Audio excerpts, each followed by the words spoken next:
Listen, if there's one thing that I've learned, it's this. Men love hoes. Men love the hoes. They really do. The only reason they don't marry them is because it's frowned upon and socially unacceptable. So it's a blow to their ego because they like to have a girl next to them that everyone's like, wow, congratulations, she's a fucking great girl. But deep down inside, they want to be with the hoes. They want to be where the hoes at. Where the hoes at. That's what they want in life. I'm trying to help men understand today that when women say we don't need men, we don't. We really don't need you. We can do everything ourselves. We are self-sufficient. And self-sufficient means because you build the house that I bought the house with my own money. It's because you build the car that I am driving, I bought the car with my own money. I didn't need a man to buy me my car. So the reason why we sometimes want you in our life is because we want to have a partner. We don't want to have somebody who tries to govern over us. We want to have somebody that does the things that we do and more. That means that if I'm doing laundry, you're folding the laundry. If I'm cooking, you're cleaning. If I'm doing the dishes, you're cooking. Or if we both collectively decide not to do anything around the house, we both can afford to go out for a restaurant and treat each other. That's it. We love our peace. We love the way we live our lives. You guys are coming in as a possible bonus, but the thing is, we don't necessarily need the bonus because our peace is in our sanctuary. And if you gave that man children, go ahead and get a life insurance policy out on him. Get it for $500,000, 20 years, short term, while you're young and healthy, and the rates will be really well. Because I'm telling you what, right now, do not ever let a man be an owner of the policy of the life insurance that is supposed to protect you and your children if something happens to him. Because people change, you change, and he can get a wife one day, make her the beneficiary, and then you have nothing. So wives, do not let the man ever be ahead of that life insurance policy that is supposed to come to you for your children one day, because things will change. And a lot of women don't understand that, is that they trust the man that he's getting life insurance out for his family to be protected if something happens to him. But really, anything could change in the next 5 years. And if you try to change that and make you the owner of this policy, he's going to laugh in your face when you're not doing well. The man that you get is not the man that you divorce. And then you'll be sitting there trying to get life insurance on a man that fucking hates you, and he's not going to allow that. So make sure when you're good and you just had that baby, go ahead, probably about a month later, get life insurance on that man. And just make sure you're the owner. My biggest conspiracy theory is that they had to tank the economy because women were getting too powerful. Think about it. Women are paying their own rents or mortgages, whatever, their own bills, electricity, water, gas, whatever, you name it. Plus, maybe they have a dog. Plus, hair care, getting your hair done's fucking expensive. Plus, all of our other appointments if you're still doing lashes or nails. Plus, makeup. Plus, clothes. Gym membership. And we're still buying $9 coffees because we have a little bit extra money left over, even in this economy. Imagine if they didn't tank the economy, the things that we would have been doing in the 1970s, bitch, I would have been running a family. I would have been the man at work with a husband at home and 3 kids, plus going on fucking yearly trips with my family. Because when I looked at what my salary is in 1970s, like the calculations in my head just started running. They had to do it. They had no choice. Imagine if I had the purchasing power that I have in the 1970s and I learned how to do the stock market. They had to take it. They had no option. My dog would have a fucking trust fund. So just remember that, ladies, when you're feeling down. Just remember that if you are taking care of yourself and doing all this shit on your own, they had to do it because it was the only way they could stop us. We wouldn't just be running households if they didn't tank the economy. We would be running the fucking country. Yeah, dude, like, women are so complicated. It's like, they don't even know what they want. Ah! Ow! Women are so simple. All that we want is everything that we want. And if you don't get that, I don't know what to tell you, babes. Ooh, jump scare. All right, guys, I'm ready to light some fires. This is why I do not agree with feminism. And to clarify, I mean nuanced feminism. This topic has so much breadth that I'm just going to touch the surface with it. 1, nuanced feminism has gone above and beyond to demonize traditional values from women. And by this, I mean traditional roles such as having children, staying at home and supporting their husbands emotionally and spiritually, and being caretakers. 2, it is now merged with extreme leftist beliefs, especially pertaining to the LGBTQRST movement, where we now have men claiming to be women, and it is widely accepted, with verbiage such as birthing people, breastfeeding people, and menstruating people. I'm sorry, but isn't telling men that they can be women the exact opposite of feminism? Men do not birth, men do not menstruate, and men do not breastfeed. 3, it has greatly degraded men and their attribute to society.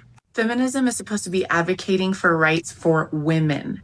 We now live in a day and time when they have included the entire population, including men. How does that make sense? Lastly, I'm going to say this once, so listen to me good. Men and women are not equal, biologically, spiritually, or emotionally. By pushing this equality agenda, we have deeply degraded the innate divinity that is being a woman. Hi, quick PSA. Anything that has to do with being a strong woman, anything that has to do with being a strong Black woman, please count me out of it. I'm not interested. Please, please, anything with concern strong woman. I beg, remove them for me. Change them for me, please. Please, please, thank you. I must be pretty weak-willed because all it took was falling in love with a man, and now I'm like, not really. I mean, I'm a feminist, but like, kind of. I don't really need my maiden name. I don't really need it. I like your last name better anyway. Like, I'll just take that. I know he can do his own laundry. I know that he can clean the house, but I want to do it for him. I want to cook all his meals. I want to make sure he's getting all his whole grains, all his vegetables. I want to make sure he's getting all that protein. He has not asked any of this of me. It just kind of naturally kicks in. Like these instincts just kind of come out of like, oh, now I have to take care of you when you're sick. Oops, I made you breakfast and it fits all of your dietary requirements. My bad. I think I got possessed by a housewife.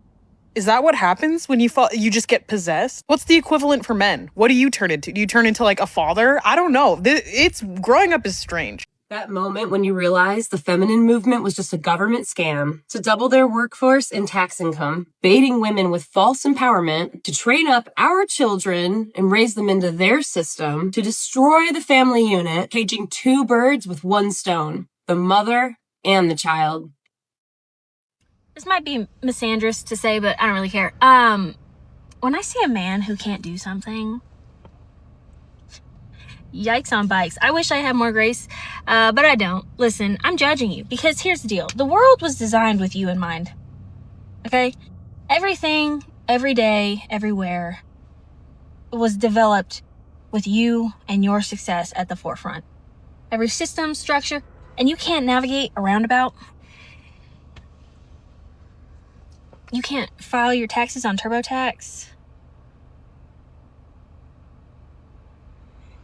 What are you talking about?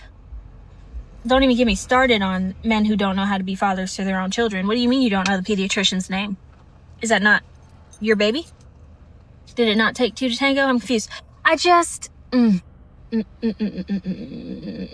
my sweet husband, bless his heart. What is that? Was it Denzel Washington? We will be perfect! Okay? I run a strict, tight ship. This might as well be Nick Saban circa 2013 to 2019, okay? And he's better for it, and I'm not sorry. Be honest. Okay, please don't tell the new age feminists this, but I would 100% rather stay home, cook and clean. 100% rather do that, okay? I love to cook, and I love to clean and organize. Feminist, I know, okay?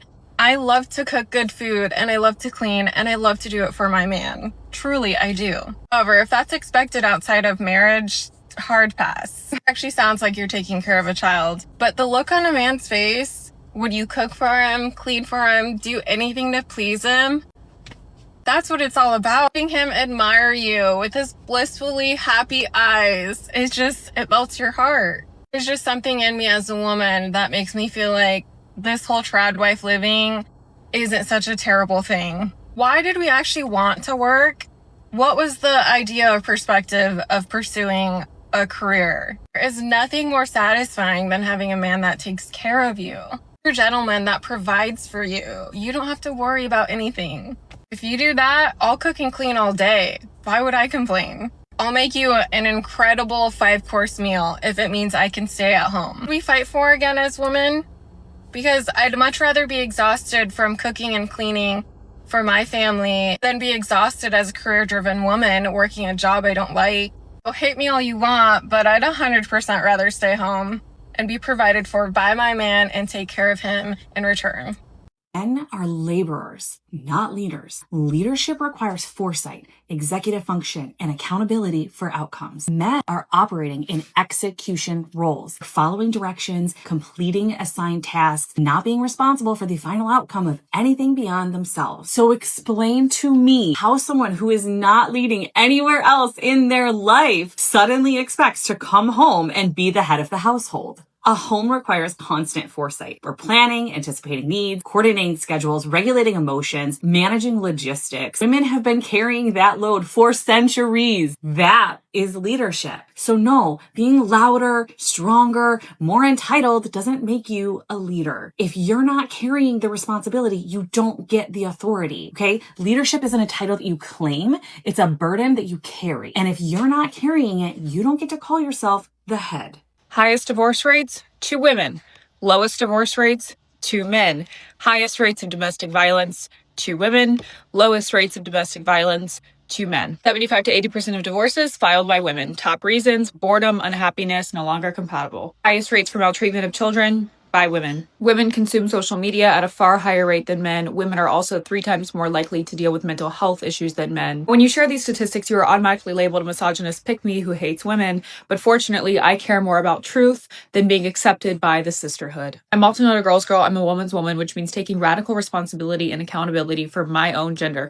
And the truth is, we have a lot of work to do. What has happened instead is not only my generation, but the generations of women before us just constantly blame and deflect everything on men. You'll hear them say, well, if the men were good, if the men were better, if the men were more masculine, then we would be better women. And that's an extremely entitled take to say that your virtue only relies on men in society. With that attitude, you will actually never attract the men that you claim to want in society. If you are living a debaucherous lifestyle as a woman, you cannot turn around and say, it's men's fault that I don't have anyone to marry. It's men's fault that the dating pool is messed up. No, it's your fault. The best thing that you can do in your life is just to say, everything is my fault, and start taking radical responsibility for your own life instead of blaming and deflecting on everyone else. I think I'll never be as a feminist. Never understood it. Can't get behind it, don't support it. What do you mean equality to men? Like, what do you mean by that? That still lets me know that you're centralizing your existence around men. I know we're in a patriarchal society, but that society was created by them, for them, and still they're failing. So why would I want to be equal to that? As a divine, sacred woman who is the very keeper and bearer of life through choice, we are above them. Even if you don't choose to have children, even if you can't have children, as long as you are a woman, yeah, a woman, you are above men. I mean, spiritually, emotionally, mentally, physically. Yes, they may be able to, back in the day, I don't know if they can do it now, go into the forest with an axe, chop down some wood and build a house. I don't know any men that are doing that except those survivalists on YouTube. These westernized patriarchal men are not doing that. When I say strength, I mean strength as in like, if you are a woman who've had the privilege and honor of carrying life, the fact that your pelvic bones and pelvic floor will have to like dislocate for a child to exit out of your portal, powers. The fact that we can bleed from our womb for 5 to 7 days and not die, powers. The fact that we can also give birth to a child and feed that child on our bosom for up to 5 years or however long we choose to, powers. The fact that we are connected intuitively to higher realms. One second, this man, look at, so I'm saying men. Body coming through. I'm playing. The fact that we can carry, birth, feed a child from our bodies, phenomenal. So powerful. The fact that we live in a society that has conditioned men to turn against us and not prioritize us, honor us, respect us, the way that they should, like submission, emotional, spiritual submission, not in a egotistical, we're better than you, get on your fucking knees and worship us type way, whatever that looks like to you, girl, go off. But the deep inner knowing that men have to their core of knowing that they were carried in a womb of a woman. And now as adults, they choose to not honor women. It's like, where was the disconnect? Where does it disconnect that a woman that they see is just as powerful as the woman that carried them? Because without women, they wouldn't be here. So there is no way, shape or form that we will ever be equal to them, and they will never be equal to us. And I'm okay with that. I'm okay with being a misandrist, if that's the title. I'd rather not title myself, but if that's the case, I'd rather just be a powerful, sacred, intuitive woman who is in total control of herself. You know what that is. I'm telling you, the more independent you are, the more you can do life on your own, the more you can be a boss-ass bitch, the more you can just do anything on your own, the more lover girl you will be. Okay? It's law of polarity. I'm telling you, this is how it works. Like, you will think, like, oh no, I'm very independent, like, and I'm still, like, you know, like, I still am. But I'm telling you, if you are one thing to the extreme, like, I'm a very independent woman, but then when it comes to relationships, like, it's a different side of me. You know what I'm saying? Like, I don't know who the fuck that is. I really don't know who the fuck that is. Like, it all depends on your environment. Like, in one environment, I can be extremely lover girl, okay, if the situation arises, you know what I'm saying? But in another environment, when I'm alone, I'm like in a battlefield on my own, in a good way. Like, I just feel like it's me. You know what I'm saying? But yeah.